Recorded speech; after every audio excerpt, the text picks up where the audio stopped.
yona ngai epema to mingi bakane ko komo ko mwa ko mango donc essayer aux autres sont pas tout qui vous se passe et ami balé nzamba bombula ko moyi pona tina peut message ko ngo pesa mo katango ko sont simplement tout merci mingi na moment oyo nzamba sankisibiso kato sika na présence na ye likambo nzamba pisibiso osengeli to kanisa awa reconnaissance na badate oyo nzamba sala makambo bitumia et reconnaissance na badate ya nzambe. Alléluia. Amen. Lolenge iyo mutu ozaka na reconnaissance date oyo mutama. Reconnaissance date mwana wa mutama. Lolenge mukupe nzamba za reconnaissance badate oyo asala makambo bitumia na mukini. Alors bana Israël mango bazaki ndeka mumba nzambe tukoloba awa. Tango bamona nguya nzambe oyo alakisaki na nzela Moïse. Abimi bikisi bango. Abimi bango bo bumbu. Pe akomisi bango bisika kana ukomisa bango. Babaki mwato sambla nzambe mususu. Esinge to kanga kana nzambe ko alakisi nguya na ye. Et lokola bazimona nguya wana babaki makambo nyonso onzamba koyebisa nzela Moïse tokutosa yango zomona badate oyo yenzambe apesa yango na ba-Israelite tango nyonso mpona kokanisa bolamu oyo bazwi mpa nzambe babanda kotosa badate oyo e nzambe mpa lobi na bango tango nyonso bakotosa yango bana na bino bakoko ya bino oyo seba tango bakotuna bino bokoyebisa yango ke tozalaki na bowumbu na Egypte me nzambe oyo asalaki Moïse yende abimisa biso bumbu bote lelo otokoma indépendance. Alléluia. Alors bande kona biso likambo ya badate ezeli kamoko motuya na kati ya bomo ya mwana nzambe. Alors ebe biso moko pe na kati église oyo Christ est avec nous. Pe kaka na nzela ko tosa badate oyo mumba nzambe oyo nzambe tinda ko ya koluka angelo otoluba na yo aldo bino ko ya koluka mumba nzambe papa Jacob pour musala oyo date oyo akufaka ezalaki le 7 juillet mais tant que tozalaki na momesana okende kosangana mpona kokanisa date wana oyo nzambe atinda momboli na mokili le 8 juillet wana molimo na 2017 ekiti. Alléluia. Donc ozomona likambo ya kotosa badate oyo nzambe asala makambo motuya ndenge ememaka biso bolamu yango tozokende kotanga na Lévitique 23 verset 39 à 43 tant que tant baloba nzambe to telemi et biso nyonso de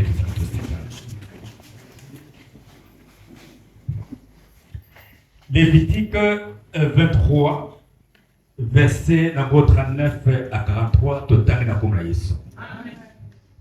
Na mukolo zomi na mitano na sanza ya sambo tango bokosisa kobomba mbuma na bilanga na bino ekozala fete na ngai ya bandako ya kapo bokosala yango mikolo mwambe mokolo ya liboso pe mokolo ya mwambe bokozala kosala mosala moko te na mokolo ya liboso bokamata bambuma ya nzete ya kitoko ya nzete mandalala ya nzete ya mbila bitape ya banzete oyo ezali na matiti ebele pe oyo ekolaka pene na mai bongo bikolo mwambe bokozala na esengo na miso na ngai Yawe nzambe na bino mbula nyonso ya sanza sambo mikolo mwambe mobimba bokozala kosala fete yango mpona kokumisa ngai Yawe bosengo kotosa mobeko yango mpona seko. Amen. Amen. Tovandi.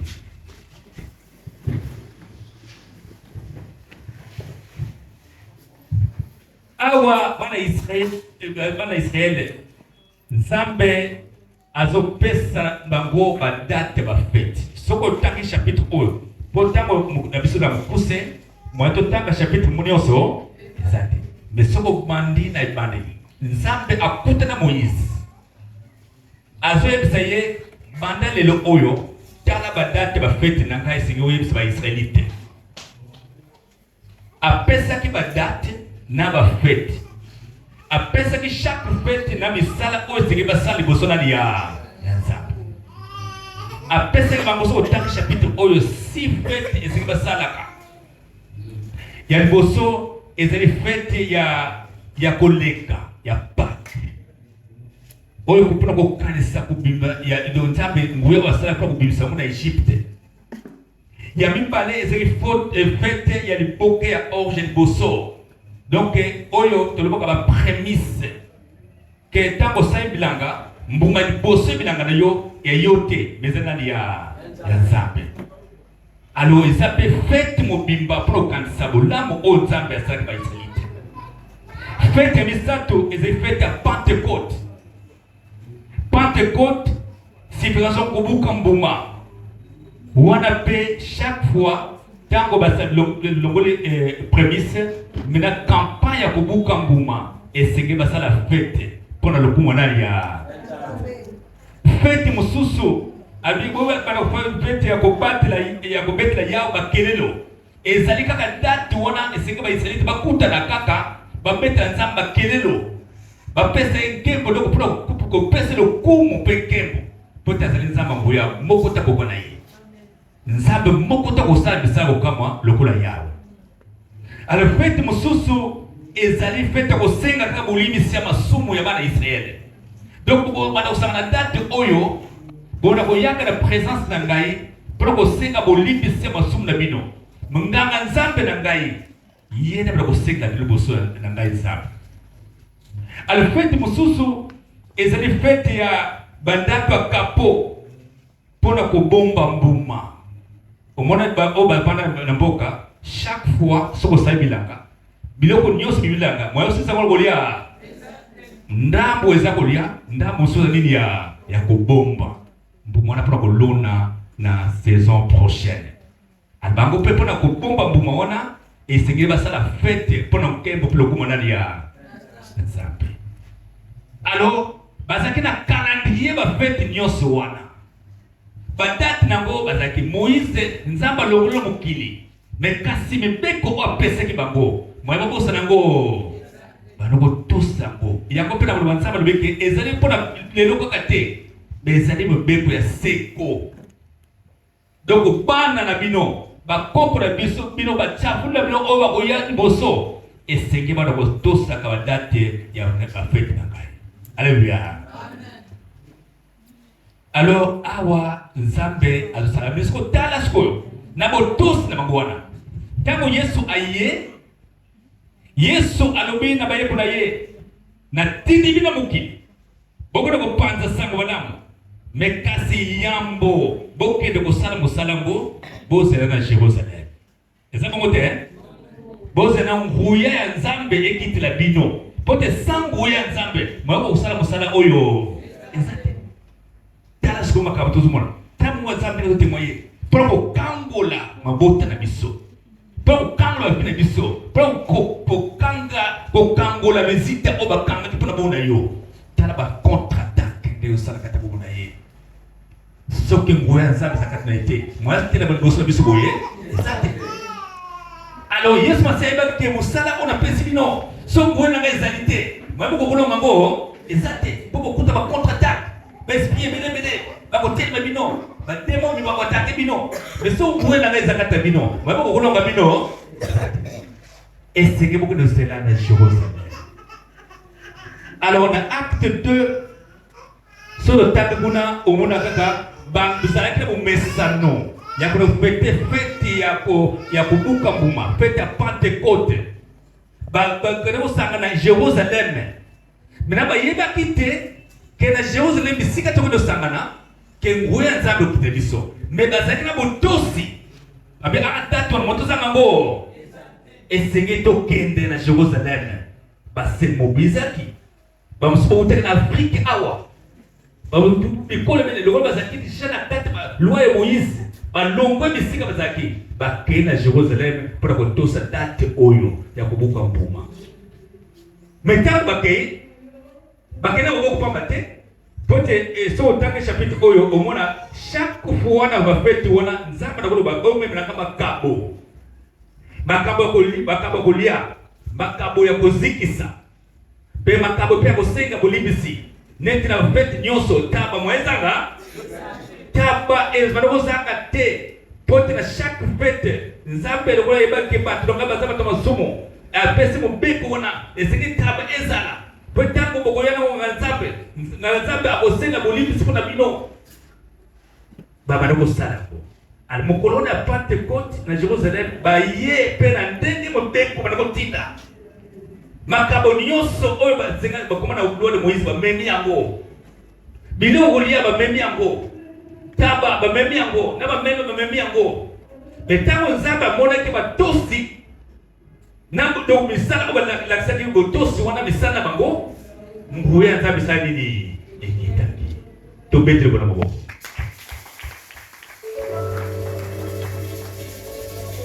nguya nzambe ekitaki. Alors et vous l'acceptez ba ndeko ngana nzila botosi yona ngai lokola libo nzambe bomwanité ba israélite lobi lelo oyo yona ngai but parole wana nzamba lo bana ba israélite la même parole nzamba zoko tesina yona ngai eza bongo te aseke to tosa atala biso awo lelo to zana le 12 octobre to se préparer mais ce qu'on l'engeni nous se préparer pour le 12 octobre wana pote bande ko biso awa pona date wana ba ibaki date nzamba sala makambo munene mais ba ibite nini wana nzamba ko sala date wana mais c'est que tous ni bongisa et c'est que tout a préparé pour que les camoutous au sein de la population pour nga kona katako exact ba se préparer. Alors la meilleure préparation sur le temps du chapitre Oyo Esaïe basaki na vie de prière. Alléluia.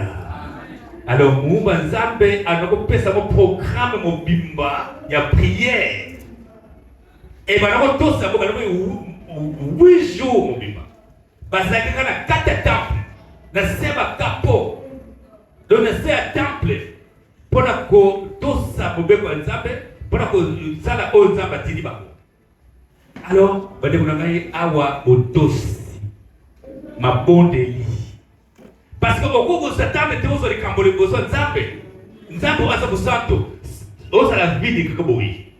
O bana kuna ka pongi na ndako. Ke lokola Nzambe lokola kusala. Tika na zera ndako akosala. Mwaba za kama Nzambe nikona exacte na 4 ya vie de prière. Et c'est que ça muto mabondeli. Lokola Nzambe za bolingo atinda kama umbo na yeba prophète na 4 biso pour ko préparer biso.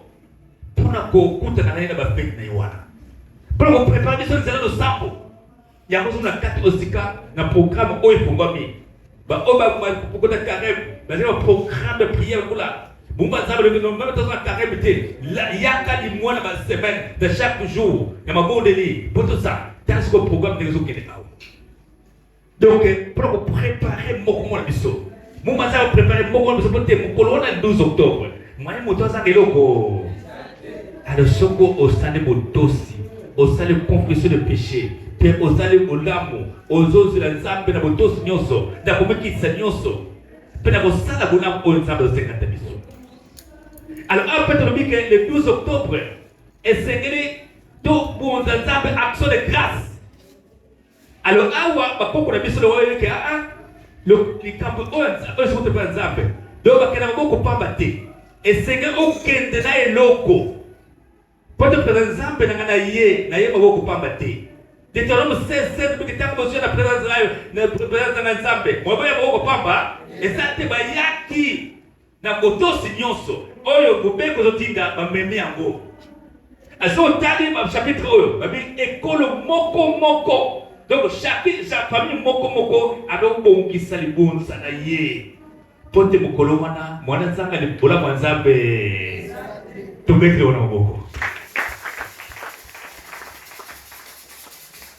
Awa biso pe to komina isikon. Nzambe apesi biso date pote to ebite nini wana bombi biso le 12 octobre. Moye yona ngato yebango. Ezana secret Nzambe. Mais Nzambe lokola za Nzambe amawa. Azingi da yona ngato to sa programme prière.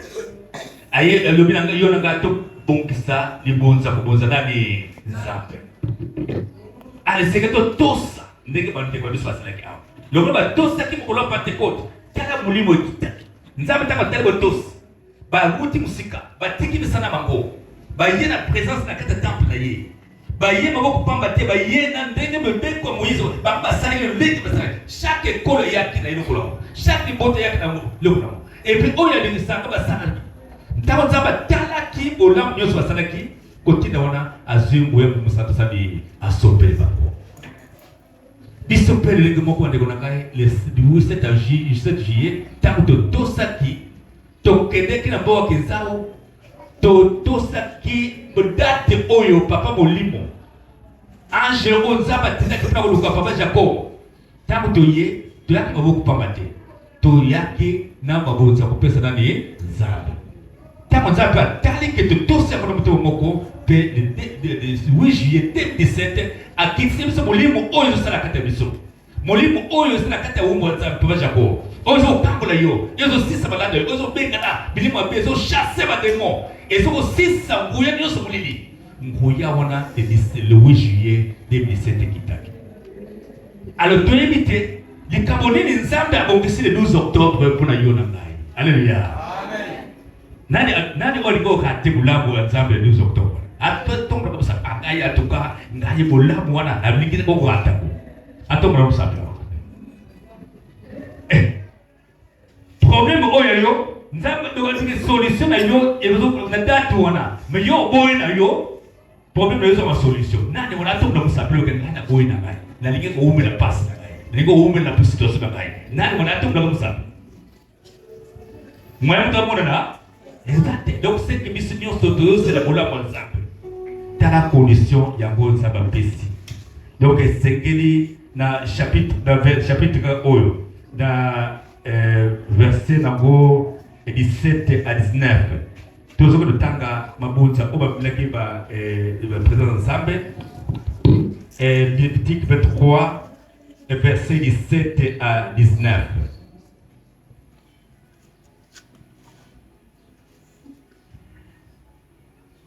esika nyonso bokozala libota moko ekomemela ngai mapa mibale po bopesa ngai yango bokosala yango na ble ya liboso oyo bokolongola yango ekozala ya ngai yawe lipa moko bokosala yango na bakilo mibale ya farine oyo batia kisi ya kobimbisa bokomemela ngai mpe bana meme sambo ya mbula moko oye beba ata esika moko te ngombe moko ya mobali pe ba meme mibale ya mibali bokozisa ngai yango pe bokobakisa makaba farine na vino mininga na yango ya solo kitoko ekozepisa ngai bokopesa ngai lisusu taba moko ya mobali mpona kosenga bolimbisi ya masumu alleluya omoni tala ndenge nzambe adetaye oyo esengeli bamemelaka ye chaque fois bana kosanganaka tumetile bona boko